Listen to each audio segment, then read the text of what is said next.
కంటి నిండా నిద్ర ఉంటేనే ఆరోగ్యం, ఒంటి నిండా దుస్తులు ఉంటేనే అందం,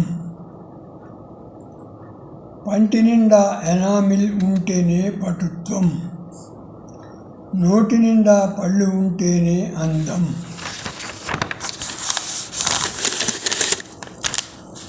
దడబుట్టించే ప్రశ్నపత్రాలు కడదాకా చదివితేనే అర్థం తెలుస్తుంది, వడివడిగా వ్రాస్తేనే పూర్తి అవుతుంది. తడబడితే ప్రయోజనం లేదు. పొదలోని పులి ఆహారం కోసం గాండ్రించే, రొద చేస్తూ జంతువులన్నీ పారిపోయే. కథనరంగంలోకి దూకిన పులికి వేదనే మిగిలి చివరికి.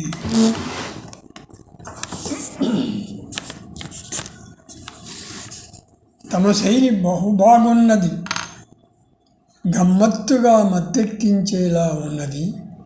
నమ్మలేని పదాల పొందికతో, కమ్మని పాటలతో ఒళ్ళు మైమరిచిపోతుంది. బహుబాగున్నవి చమత్కార వాక్కులు, బాహ్య ప్రపంచం మెచ్చుకునేలా. అహరహము వృద్ధి చెందుతూ ఉండవలే, అహంకారపూరితమైనవి కానిచో.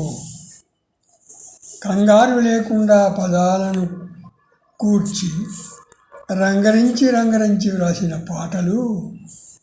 చంగావి రంగు చీర కట్టుకున్న చిన్నది పగలే వెన్నెల అనేలాగా. నటశేఖరుడు వేదిక మీదకి రాగానే మీట నొక్కితే మిరుముట్లు గొలిపే దీపాలు. చాటంతయింది ముఖం దీపకాంతిలో, కోటలు దాటిని చప్పట్లు.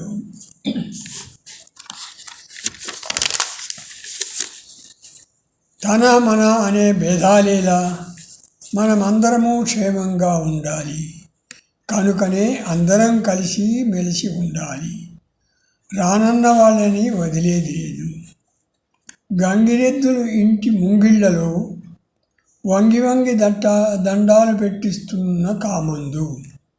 రంగురంగుల ముగ్గుల వాకిళ్లలో చెంగున గంతులేసే గంగిరెద్దు.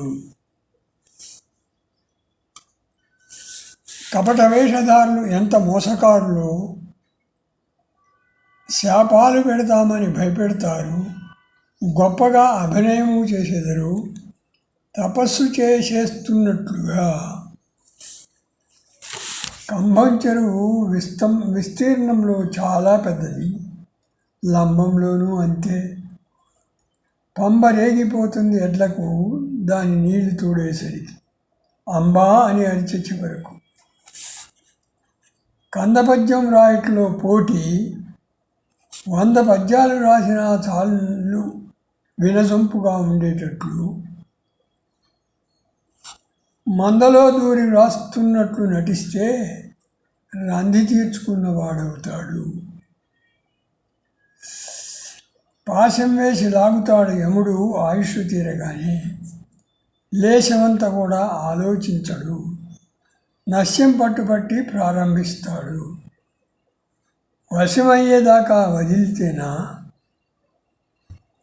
కళయందు ఆరితేరిన వారి ప్రదర్శన సాగుతుంది. తలతలా మెరిసిపోయింది వేదిక. భళభళామని చప్పట్లు మ్రోగే, భళ్ళున తెల్లవారే.